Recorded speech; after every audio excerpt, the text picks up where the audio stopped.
Bonjour à tous et à toutes, je suis Lola, alias Saperlipopette. Je vous présente aujourd'hui un nouvel épisode de Podcast Tricot. C'est parti. Sans plus attendre, je commence par mes projets terminés avec le pull que je porte, le pull Anchor Sweater de Petite Knit. Donc lors du dernier épisode, j'étais en train de le tricoter, il est enfin terminé. Ça m'a pris à peu près un mois pour le réaliser. J'ai préparé mes petites notes pour vous raconter un peu comment ça s'est passé. Avant ça, je vais vous le montrer peut-être un peu plus en détail. Hop, je fais un petit tour. Donc il arrive à peu près au milieu des hanches, avec des manches longues. Et ce que j'aime beaucoup, c'est ce col. C'est ce qui fait la particularité de ce pull, c'est vraiment ce col en yoke, donc un empiècement circulaire. Et c'est vraiment pour ça que j'ai eu le coup de cœur pour ce patron. Avant de parler du patron, je vais vous parler de la laine. Alors je vous montre un peu plus en détail. Donc c'est un joli rouge. Hop. C'est de la laine Sandnes Yarn. Hop. Il me reste une pelote entière et deux restes de pelote. En fait, c'est une laine qu'on tricote en double. Donc c'est pour ça qu'il me reste deux petits bouts de pelote. Donc c'est de la laine de Sandnes Yarn, comment on appelle ça, la catégorie qui s'appelle Sunday. Donc c'était un partenariat entre Petite Knit et Sandnes Yarn. Alors au niveau de cette laine, j'adore la couleur, j'adore le toucher, c'est particulièrement doux, c'est du 100% mérino. Là où je suis un petit peu déçue, c'est que ça tient pas si chaud que ça. J'avais envie d'un pull, j'étais contente de ce col parce que justement je me suis dit ça va bien couvrir la poitrine, je vais avoir super chaud. En fait, c'est un pull normal quoi. C'est vrai qu'en ce moment en Suède où j'habite, il fait entre moins 15 et moins 20 degrés. Autant dire que ça suffit pas du tout. Donc ça c'est ma petite déception au niveau de la laine. Et aussi j'ai eu quelques difficultés à la tricoter sur des aiguilles circulaires en métal, ça glissait énormément. Donc j'ai perdu plusieurs mailles à plusieurs reprises. Donc ça a été une petite aventure parfois d'aller les récupérer. Sinon j'en ai eu pour à peu près 6,90 € la pelote. J'en ai utilisé 9, j'en avais acheté 11. En fait, ce qui s'est passé, c'est que j'ai été un peu impatiente. J'avais envie d'un pull très long, alors il est suffisant, il n'y a pas de problème, même quand je m'assois, ça remonte pas, ça suffit. Mais j'avais vraiment envie de quelque chose de super long. Et puis en fait, quand je l'ai essayé, je me dis, bon, c'est pas mal. Alors oui, la taille est parfaite. Franchement, je suis satisfaite de la longueur des manches et du corps. Mais il me restait beaucoup de laine et j'aurais pu faire quelque chose de vraiment couvrant. J'aime bien quand les manches avancent un petit peu comme ça sur ma main. Donc c'est vrai, vu qu'il me restait de la laine, j'aurais pu jouer le jeu et continuer. Mais j'ai été trop impatiente de terminer. Donc j'ai un pull ajusté, donc à ma taille, c'est ce qui compte. Justement, en parlant de taille, j'ai choisi la taille S. Alors, la taille S, par rapport à mon tour de poitrine, le corps c'est parfait. J'ai un peu d'aisance, ce qu'il faut. Ça me convient très bien. Par contre, au niveau des manches, en fait j'ai très peu de poitrine, donc c'est pour ça qu'il me faut une taille S, mais au niveau des bras, je suis assez grande, j'ai des bras, il faudrait une taille M je pense. Je l'ai senti venir, donc j'ai rajouté 4 mailles en plus sous chaque bras, ça n'a pas suffi. C'est-à-dire que pour moi la manche elle est trop moulante, trop près du corps. J'aime bien mettre des t-shirts à manches longues parfois sous mes pulls, là ça va être compliqué de faire passer, donc petite déception aussi au niveau des manches. Qu'est-ce que je peux vous dire encore? Oui, j'ai eu une grande aventure aussi. Donc je tricotais ces fils en double, en circulaire. Alors je ne sais pas si ça arrive à d'autres personnes que moi, mais quand je tricote deux fils ensemble en circulaire, les fils vrillent ensemble. Donc ce qui fait que ça vrille, ça vrille, ça vrille, ça vrille, ça vrille, et ça finit par faire des nœuds, enfin c'est vraiment insupportable. Donc je suis obligée parfois de tenir mon tricot, de le faire tourner pour dévriller ces deux fils qui sont tenus ensemble. J'ai essayé plusieurs techniques, j'ai essayé de les mettre vraiment éloignés, dans des paniers, pour pas que ça se mélange. Alors, Au bout d'un moment, ça finit par quand même se vriller ensemble. J'ai essayé aussi de faire passer les fils à travers un bouton, c'est-à-dire que chaque fil, j'avais un bouton avec 2 trous, et chaque fil était dans un trou, pour les tenir éloignés.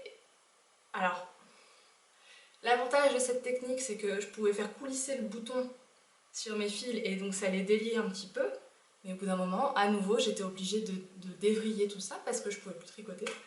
Donc ça m'a vraiment embêtée, c'est quelque chose qui ne m'arrive pas quand je tricote à plat, même avec 2 fils. Mais quand je tricote en rond, alors je pense que ça vient de la façon que j'ai de tricoter. Ou alors voilà, je sais pas si ça arrive à d'autres que moi et si vous avez des astuces pour ça, parce que vraiment ça m'a beaucoup embêtée pour le tricot de ce pull. Donc à part ça, je suis vraiment contente du design, j'aime beaucoup le style de ce pull, j'en suis contente, c'est donc le 2e pull que je réalise pour moi et c'est trop bien. Au total, la laine plus le patron qui était à peu près à 8 € je crois, j'en ai eu pour à peu près 70 €. Donc ça me convient. Voilà. Voici pour donc, le pull en cœur de Petite Knit. Le prochain projet terminé que je vais vous montrer, il s'agit d'un bonnet. Alors il faut que je le retrouve parmi tous mes sacs. Il est là. C'est un bonnet que j'ai tricoté pour mon copain. Et il y a eu beaucoup d'aventures avec ce bonnet. C'est un bonnet à torsade. C'est avec lui que j'ai appris à faire des torsades, donc c'est mes toutes premières torsades. Sauf que je l'ai fait 3 fois. Ça c'est la 3e version. Mon copain a une taille de tête plutôt grand format, et le patron que j'ai utilisé, donc il s'agit, je l'ai noté là, du bonnet torsadé mixte de Leslie Grima, qu'on trouve en accès gratuit sur internet. Dans ce patron, au début, j'ai suivi les recommandations d'aiguille, et c'était trop petit. Je m'y attendais un peu, mais je voulais quand même essayer, et voilà, je me suis dit c'est un bonnet mixte, donc potentiellement il est peut-être assez extensible, etc. Donc je voulais essayer. Résultat, il était trop petit, j'ai tout détricoté.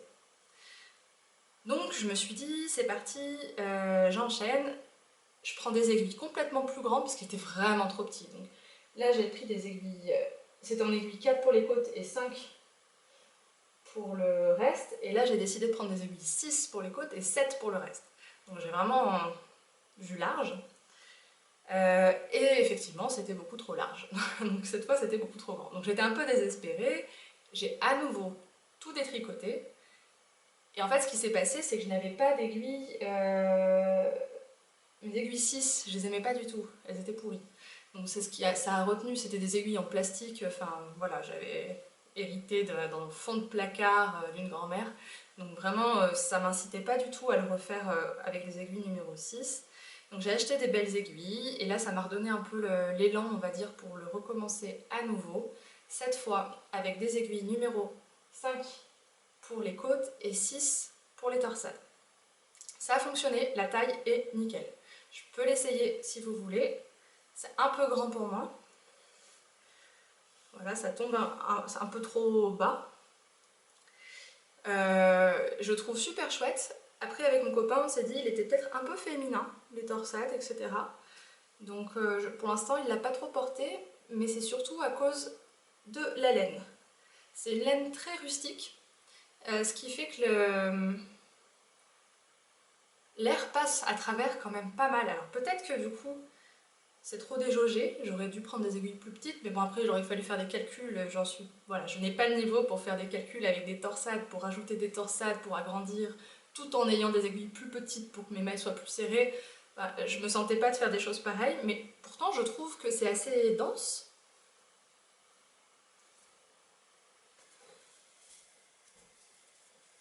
Mais l'air passe un peu à travers, en tout cas ici avec les températures qu'on a, c'est pas très agréable. Mais par contre il existe on appelle ça des sous-bonnets, mais c'est des petits bonnets fins qu'on achète dans le commerce, qu'on porte souvent au printemps ou à l'automne. Et sous un bonnet en laine comme ça assez grosse, c'est vraiment agréable d'avoir ce sous-bonnet qui cache bien les oreilles, etc., qui empêche l'air de passer. et d'avoir ça par-dessus pour vraiment garder la chaleur. Donc c'est vraiment un gros bonnet d'hiver, parce que la laine, comme je vous disais, c'est une laine rustique qui est assez poilue, assez touffue. D'ailleurs, vous pouvez le voir, hein, il y a plein de petits poils. Quand je l'ai tricoté, j'avais des poils partout sur moi. C'est de... Hop, il me reste ça. À la base, j'avais un seul écheveau quand j'ai fait la petite taille. Et quand j'ai voulu faire une taille un peu plus grande, j'ai eu besoin d'un deuxième écheveau. Donc c'est de la Lovica de Yerboya, 100% laine. Une laine plutôt agréable, j'aime beaucoup, moi, c'est les coloris naturels du mouton. Donc c'est gris avec des petites nuances un peu plus blanches, plus noires, etc. Je le trouve trop joli. Donc voilà, c'est à la fois une réussite ce bonnet parce que je suis assez contente de ma persévérance, d'avoir recommencé quand même 3 fois, d'avoir réussi les torsades, je trouve qu'elles sont réussies, et en même temps un petit peu de déception parce que le style final ne plaît pas forcément à mon copain et cette histoire d'air qui passe à travers, donc peut-être qu'il aurait fallu le doubler, je peux peut-être le doubler, c'est-à-dire faire un intérieur en jersey très serré avec une autre laine peut-être. Si vous connaissez des techniques pour doubler un bonnet, n'hésitez pas à m'en faire part. Je vais peut-être étudier la chose, je pense que ça l'aiderait à le porter plus souvent.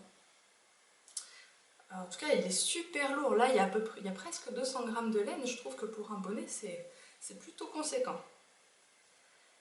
Hop, voilà pour le bonnet torsadé. Je continue avec cette fois les projets en cours. J'en ai 3. Le premier que je vais vous montrer, c'est un pull. Donc un pull que je réalise pour mon petit frère pour Noël. Je pense qu'il ne sera pas terminé à Noël. Plus les délais de livraison France-Suède, etc. Je pense qu'il ne l'aura pas de sitôt, mais il est en bonne voie. Il est en très bonne voie. J'ai réalisé déjà le dos et j'ai bientôt terminé le devant. C'est un pull qui se tricote à plat, puisque c'est un modèle de Bergère de France et que la plupart de leurs modèles sont à plat. D'ailleurs, j'ai beaucoup apprécié les podcasts de Valpolicella. Alors, je ne sais pas si je le dis comme il faut, mais donc c'est un homme qui tricote et qui a fait 3 ou 4 podcasts déjà. Et ce que j'apprécie, c'est qu'on voit beaucoup de modèles hommes. Et c'est vrai que c'est ce qui manque un petit peu sur YouTube en ce moment. Alors les hommes ou les femmes qui tricotent pour leurs hommes, n'hésitez pas parce que ça me donne beaucoup d'idées et ça fait plaisir de voir des modèles Bergère de France. Parce qu'il y en a qui sont quand même vachement jolis. Donc là, le pull que je suis en train de faire, il s'agit du pull col montant et torsade de Bergère de France. Donc pour vous donner un petit aperçu du devant, alors c'est un peu serré sur mon aiguille, et vous avez 3 torsades, assez simple à réaliser. Alors la lumière n'est pas extraordinaire. Donc voilà le devant, il me reste à peu près 10 cm avant de commencer à faire les diminutions des emmanchures. Ensuite je ferai les diminutions du col. Et là j'ai le dos. Alors vu que c'est du jersey, c'est un peu tout enroulé sur lui-même, vous n'allez pas voir grand chose. Voilà, là il y a les petites diminutions. Là aussi il y a les diminutions de l'emmanchure. Le corps. Avec des côtes en bas. Voilà. Pour ce modèle, je fais la taille L parce que mon échantillon est un peu petit, c'est-à-dire que j'avais besoin de plus de mailles que recommandé pour arriver à 10 cm. Donc je me suis dit, je vais garder mes aiguilles parce que j'aimais bien le rendu, mais je vais faire une taille au-dessus pour être sûr que ça lui aille. Alors je ne l'ai pas sous la main, donc je ne peux pas lui essayer ou comparer avec d'autres pulls, donc j'espère que ça lui ira. En tout cas, moi je prends beaucoup de plaisir à le faire. Je tricote en aiguille numéro 4, attends, c'est 4,5. Donc ça monte assez vite, donc c'est chouette, c'est un beau projet. Et surtout, ce qui me motive beaucoup, c'est la laine, parce que je trouve la couleur super belle. Et j'ai vraiment hâte de le voir terminer et que mon frère puisse le porter. Donc je vais vous parler un peu de la laine. Alors, c'est de la Ulrika de Svartafaret. Donc c'est une laine qu'on trouve assez facilement ici en Suède, en Norvège également. Je ne sais pas du tout si on peut la trouver en France. Et il me semble que Svartafaret, c'est une filiale de Järbojarn. Donc Järbojarn, c'est la laine que j'ai utilisée pour ce bonnet. Donc c'est de la 100% laine. Elle est pas très douce. Mais qu'est-ce qu'elle est belle. Enfin, voilà, moi je trouve que c'est un coloris à la fois assez profond, une sorte de bleu qui tire un peu vers le vert. Et en même temps, ça passe partout. Voilà, c'est pas flashy, c'est discret et en même temps, ouais, voilà, je pense que ça, pour mon frère, ça lui conviendra bien. Il est au courant du modèle, c'est lui qui a choisi le modèle, par contre il n'est pas au courant du coloris que j'ai choisi. Il m'avait demandé quelque chose d'assez discret, dans les tons gris, noir ou bleu foncé, etc. Donc je pense que ça peut lui plaire. Donc cette laine, j'en ai eu pour moins de 5 € la pelote. Et je pense que je vais en utiliser une petite dizaine, 9 ou 10. J'attends de voir. J'en prends toujours une ou deux de plus. Et résultat, je me retrouve toujours avec une ou deux de plus. Donc c'est chouette pour faire des petits projets à côté, mais c'est un peu dommage. J'arrive pas à faire confiance au patron. Je me dis toujours, il va falloir que je rallonge les manches, etc. Donc j'en prends toujours un peu plus. Et résultat, il m'en reste toujours un peu plus sur les bras. Tant pis, hein, ça arrive. Donc voilà pour le pull de Bergère de France. Pull à torsade et col montant. C'est un tout petit col. Hein. Donc ça devrait aller. On continue? Je vais vous montrer quelque chose qui n'est pas une surprise, puisque j'en parle depuis le premier épisode. Il s'agit de moufles. Je continue dans mon projet de boîte à moufles pour ma famille pour Noël. Hop. Donc j'en suis à ma 4e paire. Il m'en faut 6 hein, d'ici Noël, donc il va falloir que j'accélère un petit peu peut-être. Alors il y en a une de terminée déjà. Elle est grande, hein. J'ai fait une taille homme. J'en avais déjà fait une taille homme, mais le poignet était un peu trop large. Là je l'ai bien serré, j'aime bien, ça tient, ça tombe pas. Même, vous voyez, c'est bien trop grand pour moi. Il y a tout ça là. Hop, ça en prend trop. Là il y a ça en trop. Par contre, je peux secouer, ça tombe pas. Le poignet est bien élastique. Donc je suis assez contente.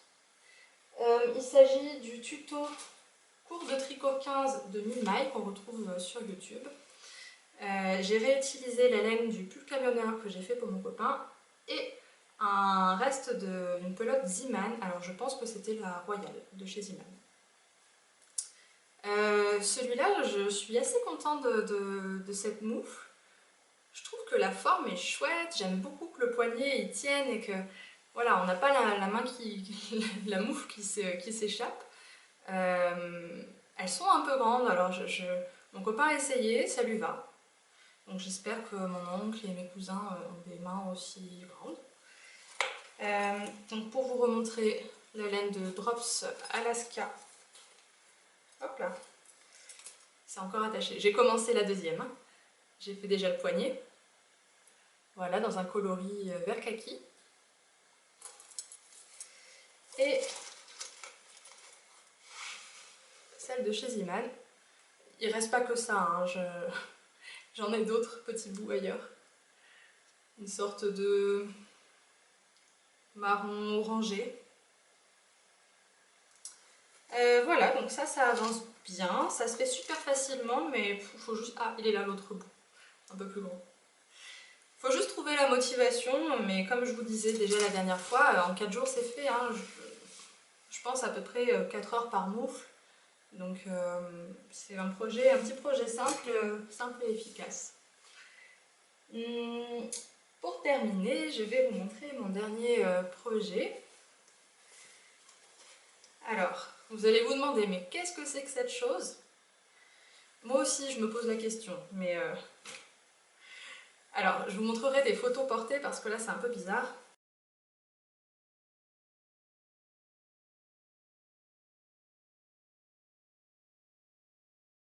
Il s'agit d'une chaussette de yoga. Alors je vous le mets sur ma main. En fait, alors, je ne sais pas comment vous montrer, c'est comme une chaussette mais il n'y a pas la pointe et il n'y a pas le talon.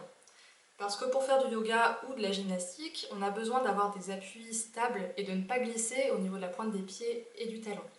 Donc j'ai trouvé ce modèle sur Drops qui s'appelle Raja. Et ce que j'aime beaucoup, c'est la torsade. La dentelle. Voilà, donc je prends beaucoup de plaisir à voir le motif se dessiner.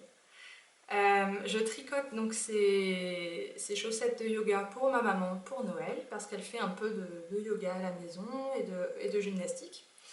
Et voilà, je trouvais ça mignon, je trouvais ça tout doux, je trouvais ça joli, alors je me suis dit allez, un petit cadeau comme ça, original, parce qu'on n'a pas idée d'avoir des chaussettes comme ça.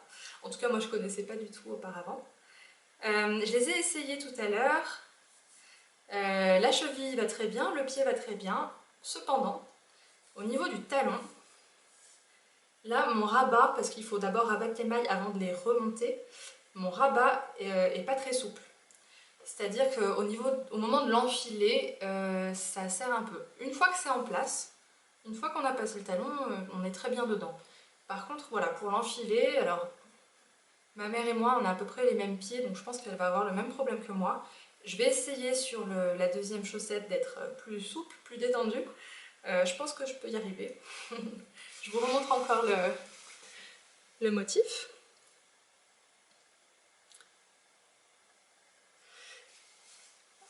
C'est un petit projet qui va assez vite. Je tricote en aiguille 2,5 avec mes nouvelles aiguilles. Alors mes nouvelles aiguilles, il s'agit de mini circulaires de chez Yaya. Vous en avez sûrement déjà beaucoup entendu parler. Donc, je vous montre l'emballage des Yaya Sharp. Alors Sharp veut dire pointu. Je vous confirme, c'est très pointu. C'est vraiment tout petit. Voilà, je ne sais pas si vous voyez bien. Je les aime beaucoup parce que c'est vraiment pile la circonférence dont on a besoin. Ça glisse tout seul, c'est très agréable. Moi, la taille ne me dérange pas. Ce qui me dérange par contre, c'est le côté pointu.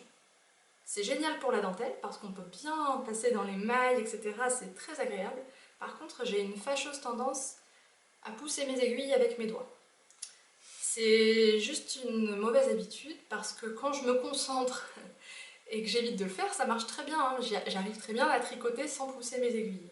Mais c'est un réflexe que j'ai pris, ce qui fait que quand je ne fais pas attention, que je suis en train de discuter ou voilà, ma tête est ailleurs, et ben paf, mes doigts reprennent leurs vieilles habitudes et je me pique. Mais je me pique, ouais, ça fait mal quoi. Donc je vous les montre encore une fois. J'hésite même à mettre des petits pansements autour de mes doigts qui poussent les aiguilles de façon à ne pas me blesser. Je pense que je vais faire ça pour la deuxième. Je pense que j'ai mis, allez, 4-5 jours pour faire la première chaussette, en tricotant à peu près 1h30, 2 heures par jour. Sachant que j'ai pas tricoté tous les jours. Donc là, d'ici Noël, je vais largement avoir le temps de la finir. Il faut juste pas que je traîne trop entre chaque session de tricot, voilà. Ce qui me plaît beaucoup dans ce modèle, c'est la laine. J'ai trouvé une vieille pelote, une des toutes premières pelotes que j'ai achetées quand j'ai commencé à tricoter il y a 1 an et demi, 2 ans. C'est de la bébé Mérino de chez Fonty. Hop. Elle est super douce. Et la couleur, je ne sais pas si vous voyez bien, la luminosité n'est pas extraordinaire en intérieur, mais j'adore. Alors l'étiquette a un peu souffert. Voilà, de la bébé Mérino de Fonty. Donc je suis contente d'utiliser cette pelote parce que c'est une pelote que j'aime beaucoup et je ne savais pas quoi en faire. C'est à l'époque où je démarrais tout juste le tricot, donc je l'avais juste acheté parce que j'avais eu un coup de cœur. Je me suis dit ah, je la veux, ça coûtait un peu cher, j'en ai pris qu'une seule. Et je suis contente d'avoir trouvé un petit projet qui la met en valeur, je trouve. Donc c'est chouette. Voilà, je vous ai montré toutes mes dernières réalisations. J'espère que vous avez passé un bon moment, que vous allez bien et que vous aussi de votre côté, vous êtes sûrement en train de préparer Noël et vos petites attentions en tricot. Donc amusez-vous bien et puis à la prochaine fois.